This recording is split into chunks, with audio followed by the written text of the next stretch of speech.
Hi, welcome back.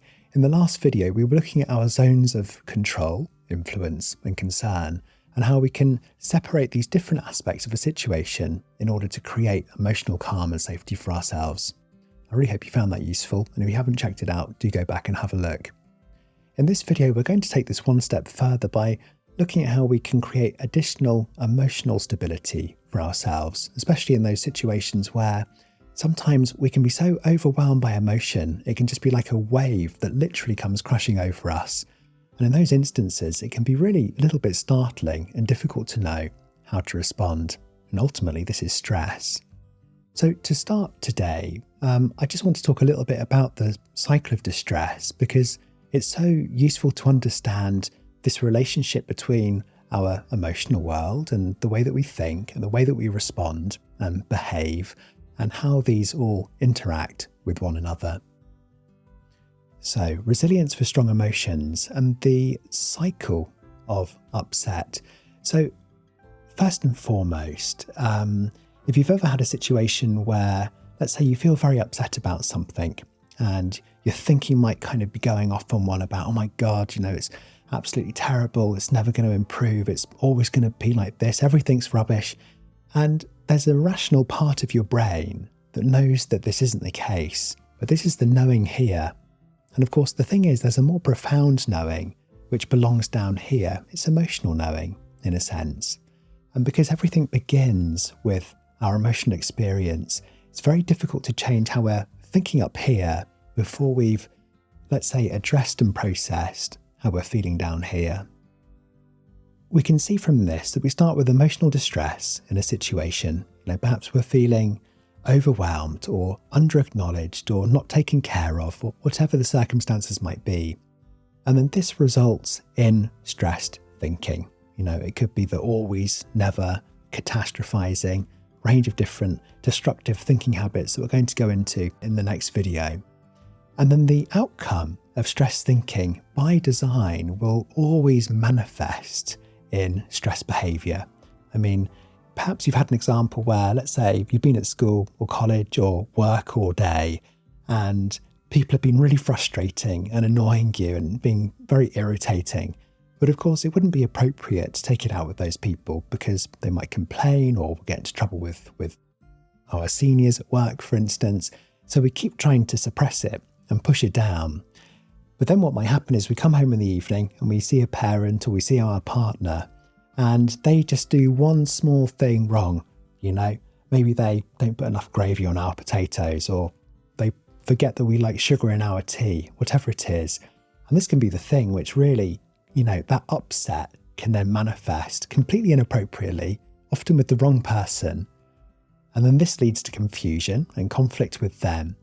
And of course, the issue with this then is that, let's say, stress behaviour then feeds back into emotional distress. This is really the cycle of upset. So whenever we're looking to process and address our upset in a situation, we always want to start with the emotional experience first.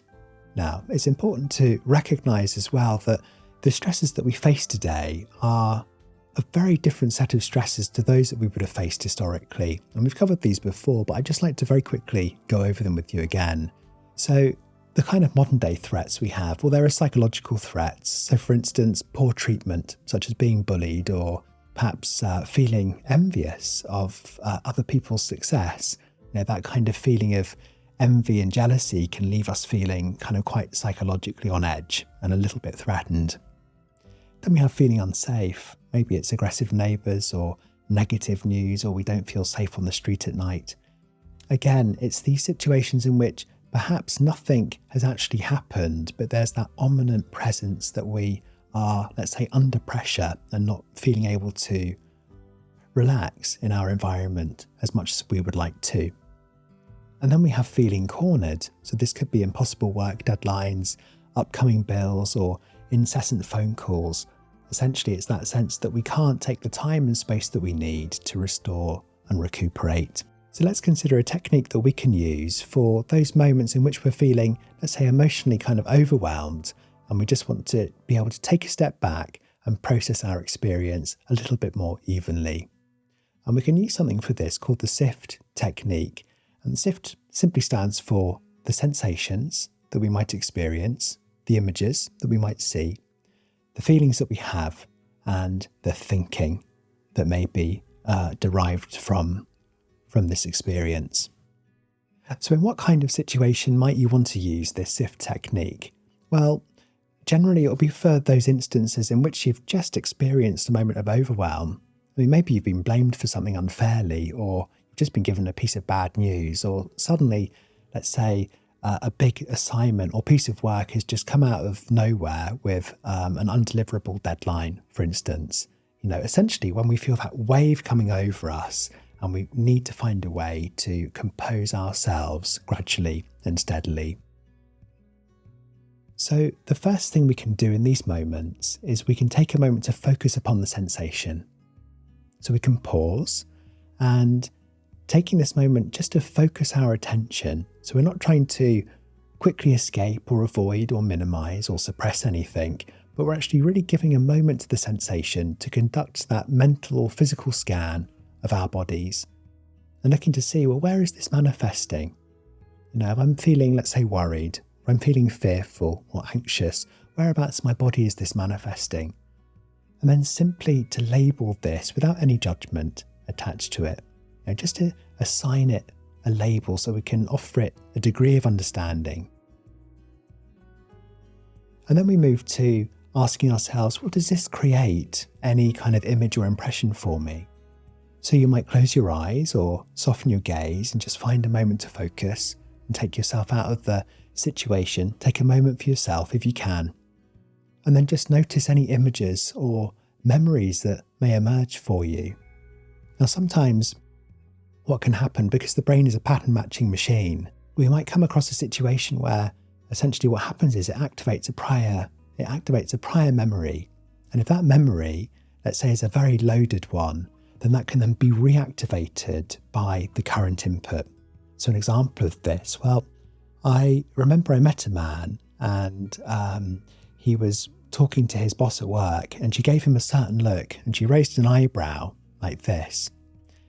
And he said when she raised her eyebrow like this, he had this sudden overwhelming surge of kind of anxiety that ran through him.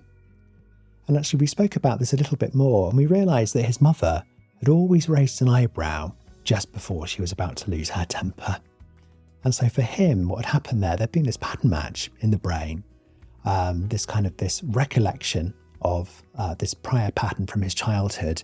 And of course, this had immediately elicited the emotion, which was the anticipation of fear because of how his mother used to respond when she would lose her temper. So what we want to do, if we can, is just to at least notice any images or memories and just to acknowledge them. And then just discern what you see. Try and clarify what that might mean for you and acknowledge any mental representations as they are, but not necessarily reality as it is right now. And then you want to focus on the feeling. So we can name that feeling. Is it anger, joy, confusion, or sadness? And it's useful as well to quantify it, to scale the intensity, because this uses another part of our brain. So we can ask ourselves, well, is this an 8 or a 6? Or maybe it's a 4 or 5, because the last time I felt like this, it was more intense, it was more powerful. And then we just want to sit with it. Take a moment to allow yourself to sit with that experience and let yourself just recognise what it is to sit with it and recognise what the impact of the experience might represent for you. And don't judge it to be neither good or bad. We don't want to be assigning any of our emotions kind of value judgments. We're simply just recognising them for what they are. And now that we've done some of this work to, let's say, acknowledge our emotional experience, now we can begin to turn our attention to our thoughts. So we can observe, we can just notice and watch thoughts. Thoughts come, thoughts go. Thoughts are a little bit like the weather. Maybe we can categorise these thoughts that we have. Are they facts or just interpretations or assumptions? And then we can ask ourselves, well, to what extent are my thoughts influenced by my emotions? And we know that they invariably are, but But it might be that if you, just like that gentleman I described earlier, if you're finding that your response to something is overly overwhelming, even irrational to the context at hand, it might be interesting just to consider to what extent is that being influenced by the emotion of a previous experience in life. And then perhaps you just want to reframe, find an alternative. It's always very useful when we rush to judgment, when we rush to conclusions, you might consider, well, what are 3 alternative explanations for the situation at hand? Again, this helps us just to, let's say, distribute our experience and take a more rational and, let's say, helpful approach. Okay, so today's support resource is the SIFT technique, just a prompt sheet there as well. And there's also an audio listening. So I've been mentioning this across the last couple of videos. This is part of a 7-day program for reducing stress, for calm and confidence. Have a look in the description. Come and join me via the link. It's completely free. And I'm sharing resources and audio listenings and exercises. It's really you and I having a sit down for the first 1 or 2 times and working through stress. All right, take care. I'll see you soon.